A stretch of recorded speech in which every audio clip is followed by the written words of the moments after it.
Jaden did such a good job. Nakakatuwa na kinip niya yung words namin backstage, yung mga tinuro ko sa kanila, tinuro din ni Coach Sushi sa kanila. Um, I'm just really happy na yung mga batang to at an early age, kaya nila mag-adapt agad. It's it's such a blessing na, na nasa team ko sila kasi ang dali nilang turuan. And the more na matuturuan mo tong mga batang to, the more na gumagaling talaga sila. And kitang-kita naman sa performance nila, wow, sinasabi ko talaga sa kanila, okay, lose lahat ng mga nararamdaman nyo here in rehearsals. Try and grasp the feeling of being nervous, of all the jitters, the butterflies, lahat yan.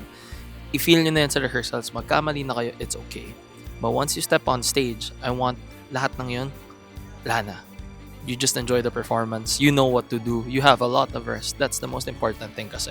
And kitang-kita kay Jaden na nagawa niya sa sa job niya today na nabigay niya yung feeling, nandun yung sweetness, nandun lahat.